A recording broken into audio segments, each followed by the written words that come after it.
할렐루야. 네.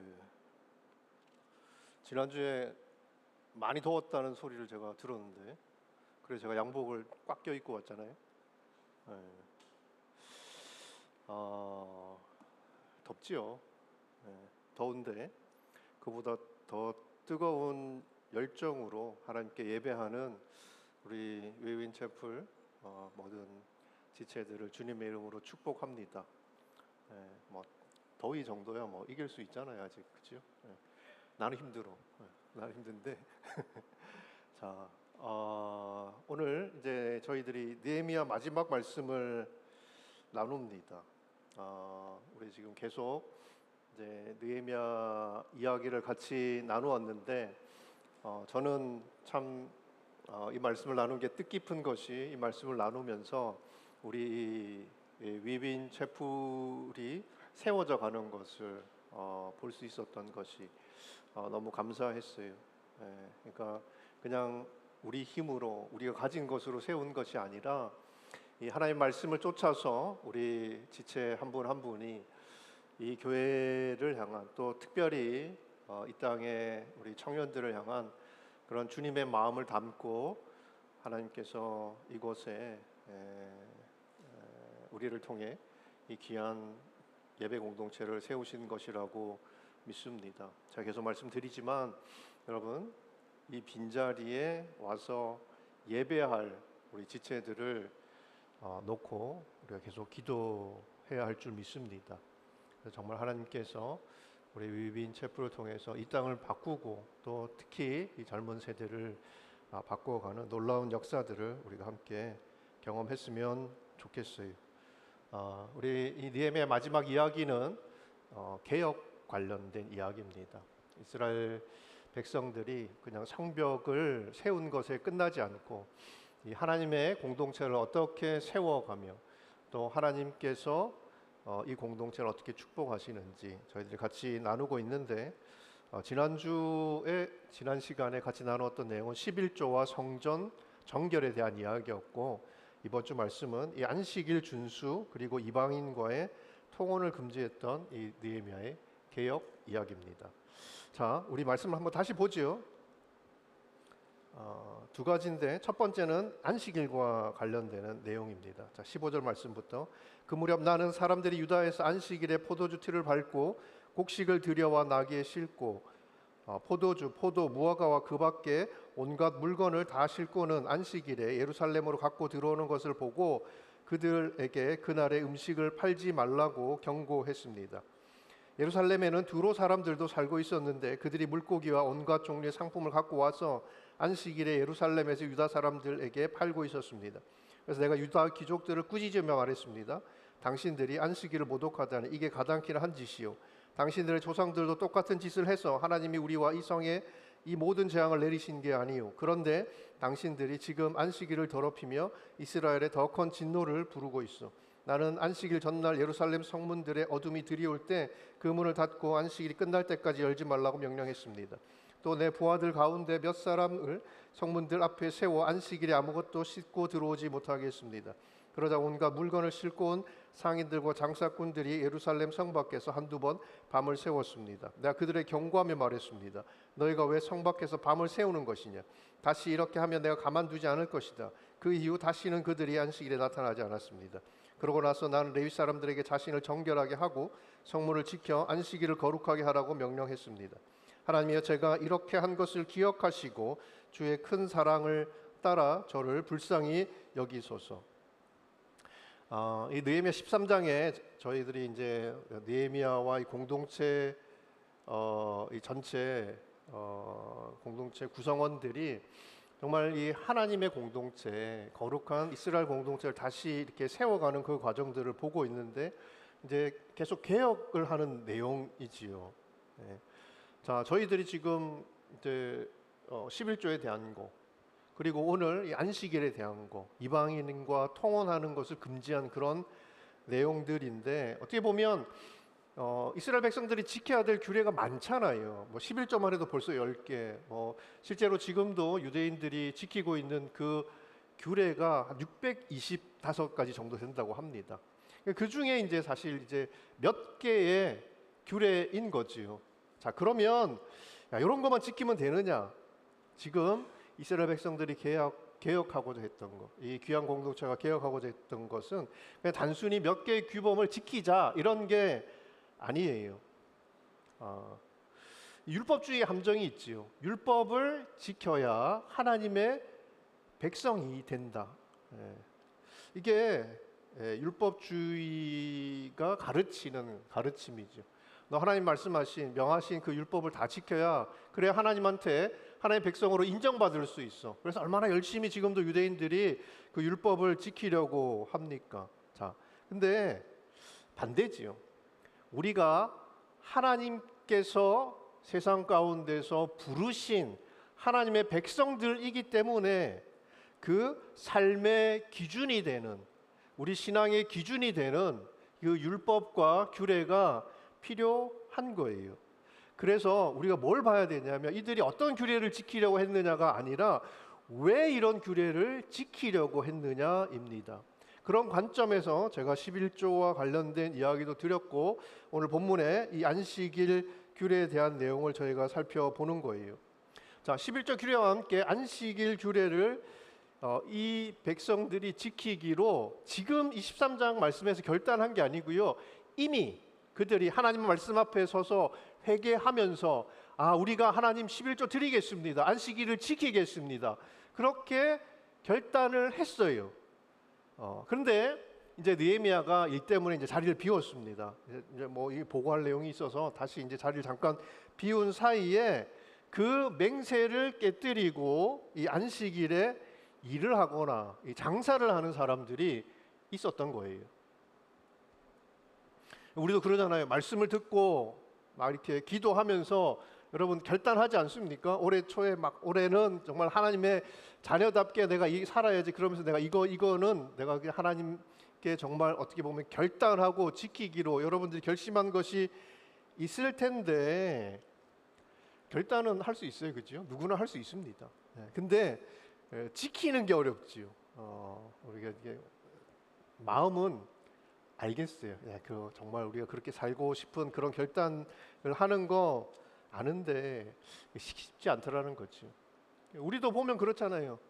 결단하고 못 지켜서 또 회개하고 또 다시 결단하고 또 못 지키고 뭐 이런 것들이 계속 반복되는 거죠. 왜 그러냐? 말씀대로 사는 게 맞는데 그게 쉽지 않아서 그런 겁니다. 왜 말씀대로 사는 게 쉽지 않은가? 이 안식일의 규례를 한번 보면 하나는 유대 백성들이 지키지 못한 거예요.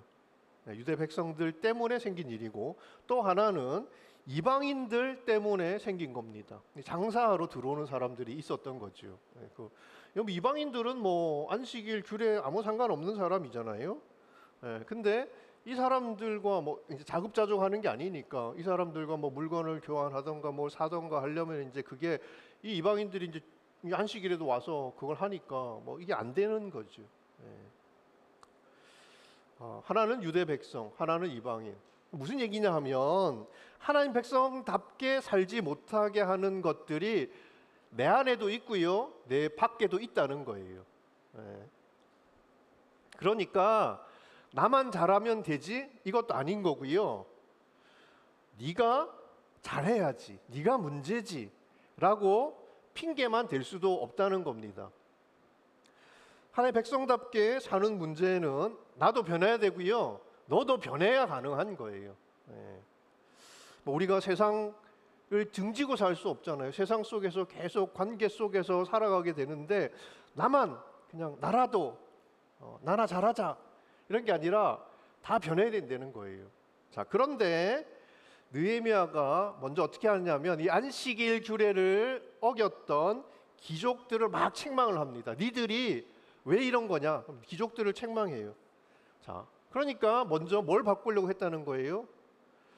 나를 바꾸지 않으면 너를 바꿀 수 없는 거예요. 너나 잘해라는 소리를 듣는 거예요.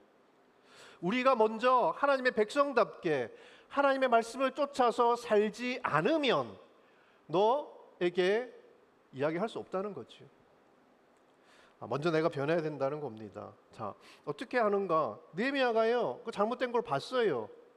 근데 관계도 있고 뭐 여러 가지 뭐 생각하고 계산할 것도 많겠지만, 그리고 뭐 언젠가 변하겠지, 좋아지겠지, 그렇게 하지 않고요. 문제를 방치하지 않습니다. 잘못된 거, 우리가 실수하고 잘못할 수 있죠. 우리가 뭐 완벽한 사람들이 아니니까. 그런데 느헤미야가 백성들을, 귀족들을 책망한 것처럼 여러분 그것들을 끊어내지 못하면 느헤미야가 이야기한 것처럼 그 예전에 그 잘못된 역사가 우리 안에서도 계속 되풀이 된다는 겁니다. 여러분 그걸 누가 끊어야 돼요? 누가 도와줍니까? 자, 어제의 나, 내일의 내가 아니라 오늘의 내가 끊어야 되는 거예요. 오늘의 내가. 우리가 바꿀 수 없는 과거를 어떻게 바꿉니까? 바꿀 수 없으니까 어떻게 해요? 늘 후회하지요. 오지 않은 미래, 오지 않았는데 그거 늘 걱정하며 살지요.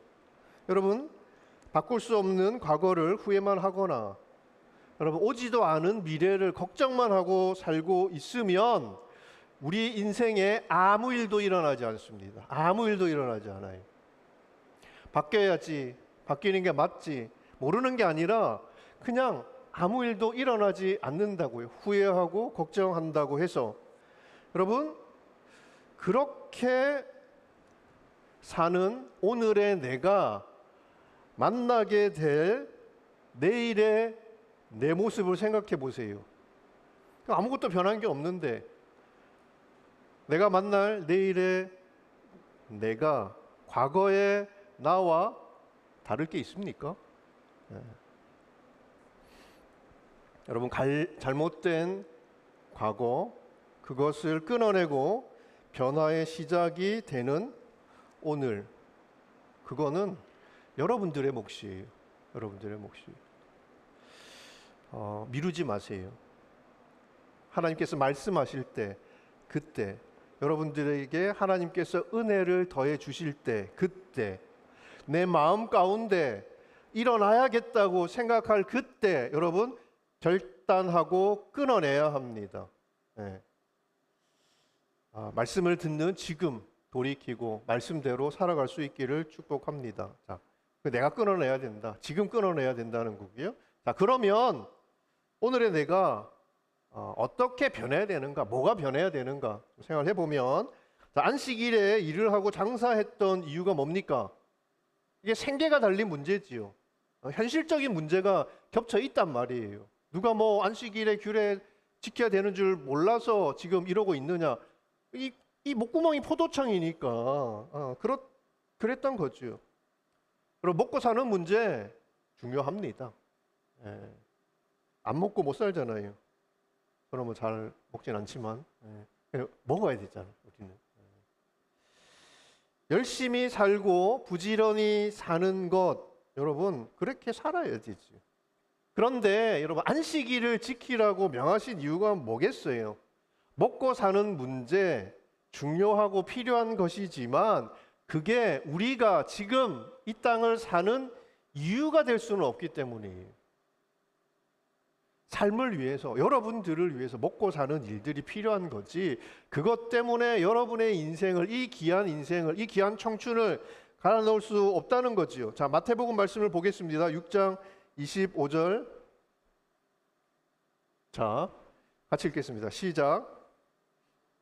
너에게 이르노니 목숨을 위하여 무엇을 먹을까, 무엇을 마실까, 몸을 위하여 무엇을 입을까 염려하지 말라. 목숨이 음식보다 중하지 아니하며 몸이 의복보다 중하지 아니하냐. 음식도 의복도 중요하다는 거지요. 그런데 이게 내 목숨을 위해 존재하는 것이라는 이야기입니다. 목숨을 위해 존재하는 건데 그걸 얻으려고 목숨을 갈아 넣는 거, 이게 얼마나 어리석냐는 거지요. 그러면서 늘 염려만 한다는 거지요. 안식일을 어긴 이유도 이런 겁니다. 이런 겁니다. 그게 필요하지 않은 게 아니라 내 삶의 우선순위에 이런 것들이 올라가 있기 때문에 그렇다는 거지요. 여러분, 이 염려가 우리에게 사라지지 않으면 안식일 규례는 늘 우리에게 무거운 짐입니다. 안식일을 기억하여 거룩하게 지키라 모르지 않는데 이게 안 된다는 거죠. 늘 무겁게 그냥 가슴 속에 막 돌처럼 이렇게 안고 있는 거죠. 그러니까 우리가 핑계, 변명거리가 생기는 겁니다. 왜 우리가 염려합니까? 보니까 가진 게 너무 없잖아. 그러니까 염려가 되지요. 자, 봅시다. 정말 우리가 염려하는 이유가 뭔지 마태복음 6장 26절부터 30절 말씀 계속 이어지는 말씀이에요. 같이 봅시다. 같이 읽습니다. 시작. 공중에 새를 보라. 심지도 않고 거두지도 않고 창고에 모아들이지도 아니하되 너희 천부께서 기르시나니 너희는 이것들보다 귀하지 아니하냐. 너희 중에 누가 염려함으로 그 키를 한 자나 더할 수 있느냐. 또 너희가 어찌 의복을 위하여 염려하느냐. 들의 백합화가 어떻게 자라는가 생각하여 보라. 수고도 아니하고 길쌈도 아니하느니라. 그러나 내가 너에게 말하노니 솔로몬의 모든 영광으로도 입은 것이 이 꽃 하나만 갖지 못하였느니라.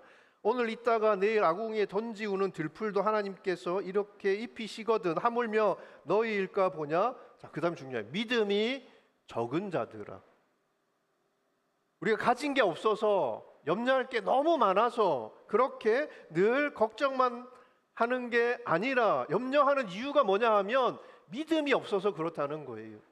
여러분, 우리도 먹을 거 입을 거를 위해서 늘 고민해요. 염려도 하고요. 근데 그걸 우리만 하느냐? 하나님도 하신다는 거예요. 뭘 먹일까? 뭘 입힐까? 이 고민을 하나님이 하신다는 거예요. 누가 고민하는 게 여러분들에게 더 좋은 것을 가져다 줄 수 있겠습니까? 하나님이죠. 우리가 그걸 모르지 않아요. 내가 가진 것보다 하나님이 주시는 게 우리가 더 귀하다는 것을 압니다. 근데 그런 거지요. 주실까? 당장 주실까? 내가 필요할 때 하나님께서 나보다 더 고민하시면서 이런 것들 내게 공급해 주실까? 믿음이 적어서 걱정만 한다는 거예요. 이게 맡길 것들이라는 거예요. 이건 하나님께 맡길 것들입니다. 하나님께 맡길 것들을 우리가 맡기고 의지하지 못하니까 쓸데없는 걱정하는 거죠. 안식일이라고 일선을 놓으면 큰일 날 것 같은 거예요.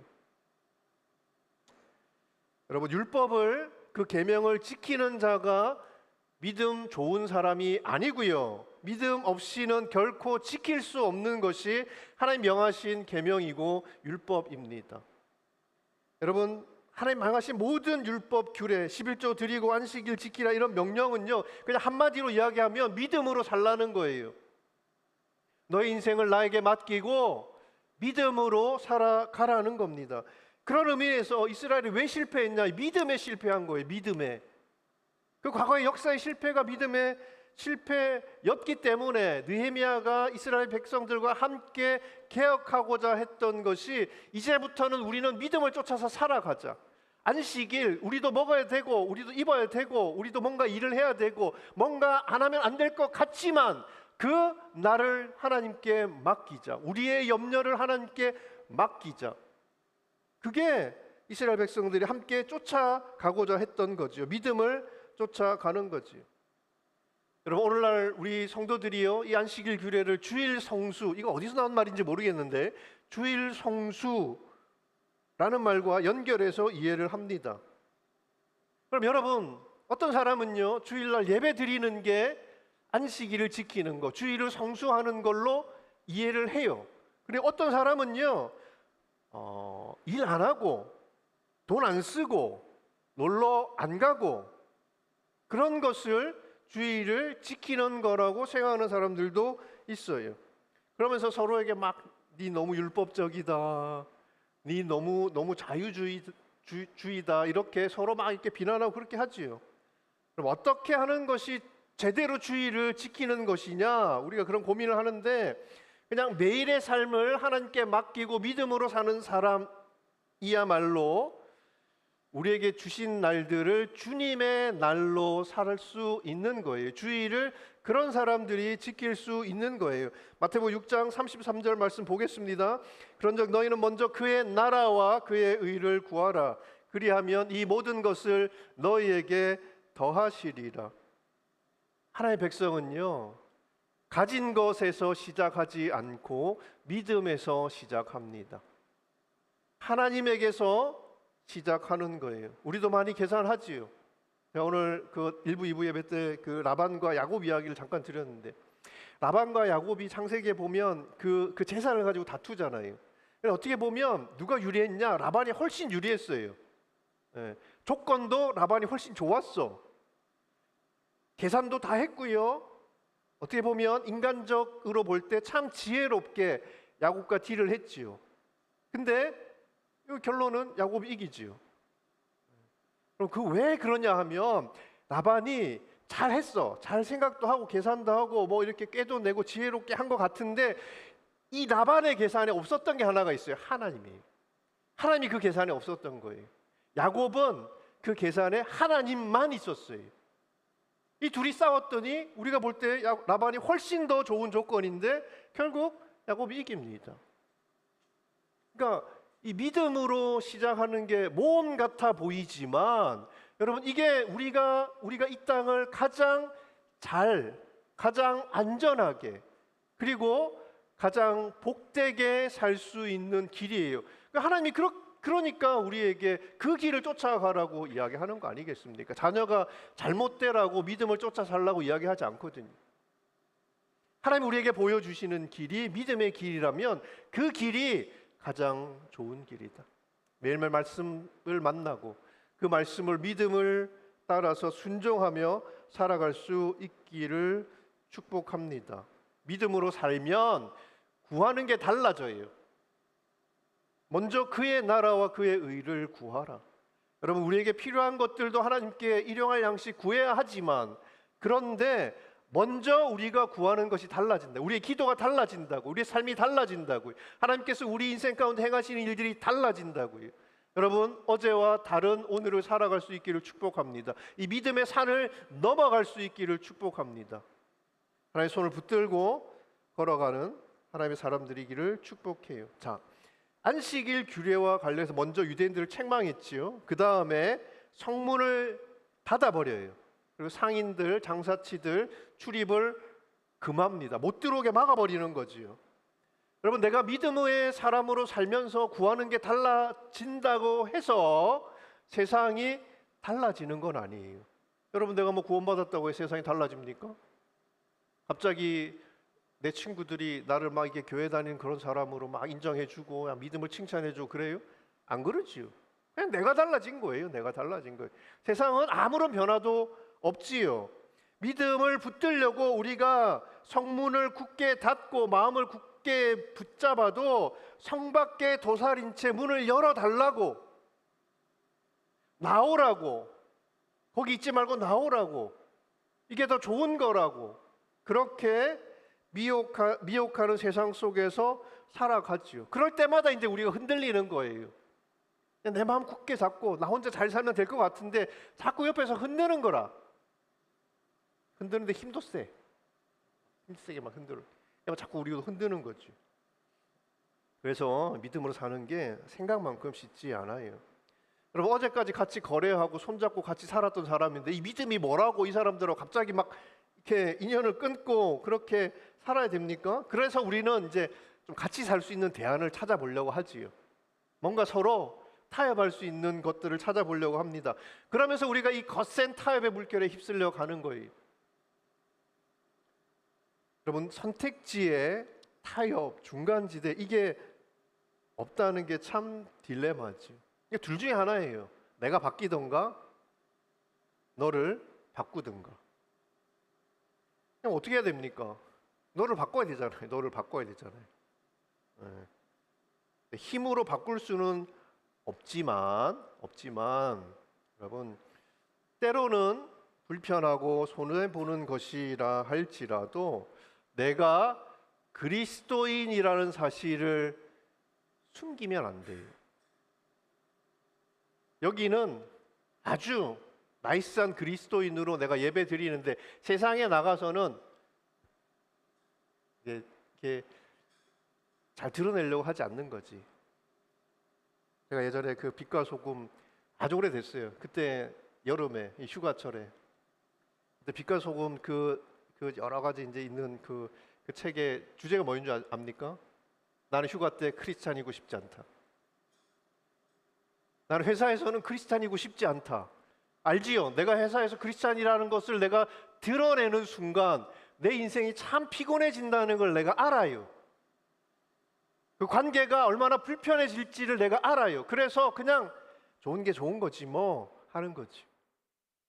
근데 느헤미야 우리에게 보여주는 게 뭐냐면 네가 그리스도인이라는 거, 하나님의 백성이라는 사실을 분명하게 드러내지 않으면 그러면 어쩔 수 없이 우리는 계속해서 이 세상의 물결 흔들리는 대로 살아갈 수밖에 없다는 거예요. 왜 우리가 그래야 되냐면 그게 나를 지키는 길이에요. 그리고 이 믿음의 가치와 축복을 모른 채 우리 예전에 우리처럼 늘 염려하며 이 땅을 살아가는 사람들에게 내미는 구원의 손길이 될 수 있기 때문에 그렇습니다. 그러니까 이스라엘 사람들하고 이 사람들이 계속 장사를 하려면 어떻게 해야 되냐면 안식일에는 안 나타나야 되는 거예요. 그들도 이스라엘 백성처럼 그들의 생활 방식을 따라가야 되는 거예요. 안 그러면 계속 할 수 없거든. 여러분, 사람을 바꾸려고 우리가 설득도 해보고 애도 써보고 하잖아요. 네, 여러분 자신에게 철저해지면 됩니다. 여러분 자신이 하나님의 백성으로 잘 살면 돼요. 하나님의 백성으로 내가 붙들어야 할 것들을 꼭 붙들면 됩니다. 자, 두 번째가 이방인과 통혼하는 문제예요. 이게 23절부터 31절까지 말씀에 나와 있는데 이거 읽지 않겠습니다. 자, 느헤미야의 마지막 개혁이에요. 이 이방인들과 통혼하는 그 문제를 다루는데 느헤미야 이걸 좀 심각하게 봤어요. 왜 심각하게 봤냐면 자녀들 가운데 유대 백성의 말, 즉 모국어를 하지 못하고 이방 언어만 하는 자녀들이 있었던 거예요. 여러분, 이 언어라는 것은, 말이라는 것은 소통의 도구이기도 하지만 학습의 도구이기도 해요. 뭘 가르치려면 뭐 말이 통해야 될 거 아닙니까? 그러니까 자녀가 모국어를 잃어버렸다라는 것은 자녀들에게 제대로 부모가 신앙 교육을 할 수 없다는 것을 의미해요. 하나님에 대한 이야기를 할 수가 없는 거예요. 하면 뭐예요? 못 알아듣는데. 예. 말이 통하지 않는데 무슨 방법으로 율법을 가르치고 신앙을 가르치고 하나님의 도를 가르치겠냐는 거지요. 예. 근데 여러분 이게 모국어를 잃어버린 유대인의 자녀들이 오늘날 학교와 세상에서 그 세상의 교육에 전부 우리 자녀들을 맡겨버린 그 현주소예요. 다 세상에 맡겨놓는 거예요. 그냥 거기에 노출시키는 거지요. 학교를 다니지 못하게 할 수는 없잖아요.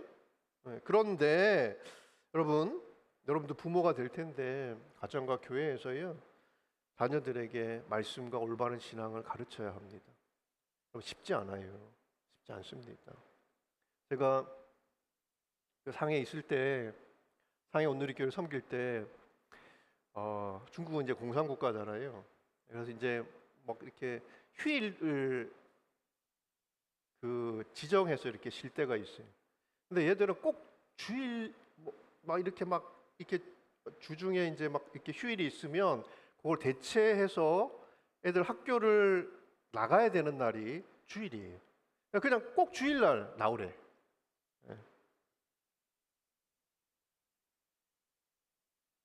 근데 이게 안 나가도 되는 그런 게 아니고요. 주일날 안 가면 결석이 되는 겁니다. 그러니까 뭐 이렇게 학점 뭐 이렇게 안 좋은 거지. 그래서 뭐 우리 성도들 가운데 뭐 자녀들 다 보내지요. 근데 저는 못 보내겠더라고요.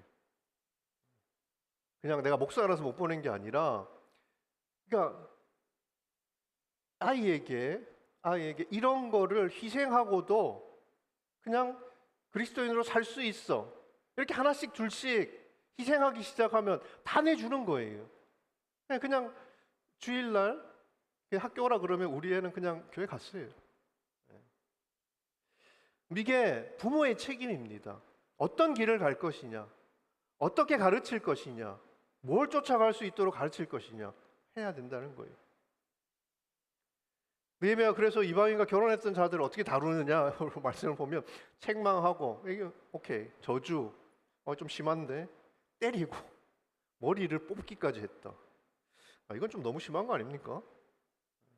대제사장 가문에서 이방인과 통혼하고 있는 것을 느헤미야가 알고는요 내쫓아버려요. 공동체에서 그냥 내쫓아버립니다. 이스라엘 백성들은 그 공동체 안에서 내쫓는다. 이거는 그냥 끝나는 거예요. 그냥 잘 가르치고 뭐 훈계하면 되지 뭐 이렇게까지 하냐, 너무 과격하고 너무 심하게 다룬 거 아니냐 이렇게 생각할 수 있어요. 여러분 생각해 보세요.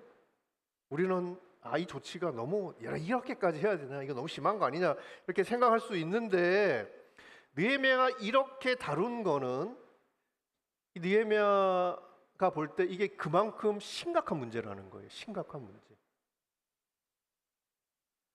그러니까 만약 이걸 보고 느헤미야가 참 뭐 저렇게까지 하나 이렇게 너무 좀 심하다고 생각한 백성들이 있다면 그들은 지금 이 문제를 그렇게 심각하게 보고 있지 않는 거예요. 그럴 수도 있지 뭐. 세상 살다 보면 그럴 수 있는 거 아니야. 그렇게 생각하고 있는 거지요. 여러분 TV도 그렇고 인터넷도 그렇고 우리 자녀들이 열광하는 뭐 그런 것들, 어른들 뭐 반문화, 우리 삶 속에 스며 들어와 있는 것들, 세상의 문화에 대해서 뭐 그렇게 복잡하고 따지냐 이야기할 수 있지요. 이게 위험하다는 거예요. 위험하다는 거예요. 담을 쌓고 살라는 게 아니라 여러분들이 경계하고 분별할 필요가 있다는 겁니다. 여러분 레위기에 보면 율법에 대한 규례가 나오죠. 정한 것과 부정한 것, 거룩한 것과 속된 것 이렇게 구분을 해요. 율법에 부정한 것과 거룩한 것 분명히 구별하거든요. 자, 정결한 것과 부정한 것이 함께 있으면, 그게 만나면 어떻게 될 것 같아요? 거룩한 게 부정한 것을 막 거룩하게 만들 것 같아요? 아니요. 부정한 것과 정한 것이 만나면 부정 탄다는 이야기 하잖아요. 그냥 부정 타는 거예요. 그냥 다 부정하게 됩니다. 그래서 구별하는 거예요. 거룩한 것이 부정한 것을 거룩하게 만들지 않고 부정한 것이 거룩한 것들을 부정하게 만들어요. 거룩하지 못하면 하나님께 드려질 수 없어요. 하나님께 드려지는 것은 정결한 것이고 하나님께 드려짐으로 거룩하게 되는 거예요.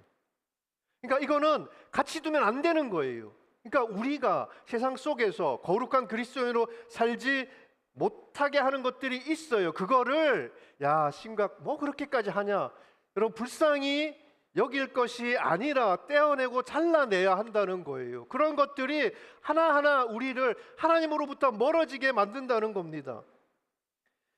오늘 본문을 보면 이 개혁 과제들을 하나씩 마무리할 때마다 느헤미야 하나님께 기도하지요. 하나님, 내가 하나님을 위해서 했던 일들을 기억해 주십시오. 하나님, 내가 이 일을 하면서 행했던 그 일들을 기억하고 나를 긍휼히 여겨 주십시오. 그런 기도를 하잖아요. 느헤미야가요 성벽을 재건하고 이 공동체의 기틀을 다잡았던 그런 사람이죠. 이 과정 속에서 우리가 쭉 지켜봤지만 얼마나 많은 반발이 있었고 또 대적의 위협이 있습니까? 교회는요 그냥 세워지지 않아요. 교회 하나를 세우는 일이 여러분 그렇게 그냥 뭐가 있고 사람이 있고 뭐가 돈이 있고 그러면 세워질 수 있는 게 아니에요. 여러분 여기 지금 이렇게 잘 준비돼 있잖아요. 우리 찬양팀들이 이거 이제 오더해서 가져와서 여러분 한 주일 내내 막 조립하고 이렇게 맞추고 이렇게 하더라고요. 제가 그거 보면서 참 교회를 세우는 게 힘들구나. 그러니까 하나하나가 교회를 세우는 거거든요. 여러분들이 같이 세워 가시는 거예요. 하나하나 여러분 이 공동체에 필요한 것들이 있을 겁니다. 그런 것들을 하나하나 그냥 무심히 보지 않고 느헤미야가 그렇게 공동체를 위해서 헌신했던 거죠. 느헤미야를 보면 용기도 있고 정말 분별력도 있고 열정도 있고 비전도 있고 지혜도 있었지. 우리가 막 리더십 이렇게 이야기하고 그런 거 이야기할 때 다 그런 거 열정, 비전, 지혜, 용기 우리가 그런 걸로 이제 리더십을 정의하지만 이 느헤미야의 기도를 가만히 우리가 보면, 야, 느헤미야가 참 겉으로는 의연했지만 참 그 마음 속에 많은 고뇌와 어려움이 있었구나 보여주지요. 그러면서 이 느헤미야가 보여준 리더십의 핵심이 믿음과 순종이었다는 것을 잘 보여줍니다. 느헤미야는 그 믿음으로 자기가 이 공동체를 재건하는 시작이 될 수 있도록 기도했던 사람이, 그 느헤미야의 기도가 여러분 이 공동체를 회복하는 그런 하나님의 은혜의 통로가 되었던 거지요. 여러분, 우리가 하나님 말씀대로 살면 돈 없이, 일 없이, 사람 없이 그렇게 살아야 하고, 부가 능력이 되고 또 힘이 능력이 되는 세상 속에서 말씀대로 살고 말씀만을 바라보고 믿음으로 산다는 것이 쉽지 않습니다. 여러분, 그런데 이 느헤미야서가 우리에게 보여주는 진정한 능력, 이 세상을 살아가는 진정한 능력이라는 게 과연 뭡니까? 믿음을 붙들고 사는 것이 어떻게 보면 연약해 보이고, 왜 그렇게 사냐고 사람들이 이야기할 수 있고, 우리가 볼 때는 무능한 자의 변명처럼 보이겠지만, 여러분, 주님은 참 역설적인데 가난과 그 약함이 우리의 부끄러움이 아니라 그게 복이라는 말씀을 하세요. 산상수훈에 나오잖아요. 가난한 것이 그게 부끄러운 게 아니라 그게 복이라고요. 바울도요 이런 고백을 해요. 이 고린도서의 말씀에 보면 내가 약한 그때의 강함이라. 여러분, 능력이라는 것은요 내가 얼마나 가지고 있느냐, 내가 뭘 가지고 살고 있느냐로 결정되는 게 아니라 나를 붙들고 있는 분이 누구냐 결정되는 거예요.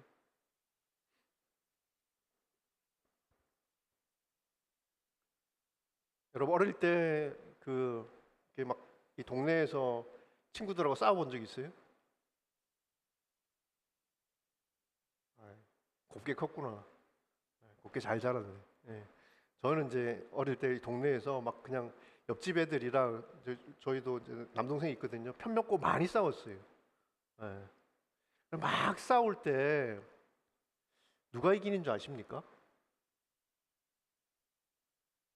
숫자 많으면 이기고 힘 세면 이기고 그렇지 않아요. 애들 싸움 잘 보면 엄마가 먼저 나오는 쪽이 이겨요. 막 싸우다가 안 되면 엄마 부르잖아요. 그럼 엄마가 딱 나오면 싸움이 끝나고 그냥 내가 이기는 거야. 이 믿음의 싸움이 그렇다는 거예요. 믿음의 싸움이. 나를 붙들고 계시는 분이 하나님이시기에 우리가 감당해야 될 이 믿음의 여정이 외롭지 않을 거예요.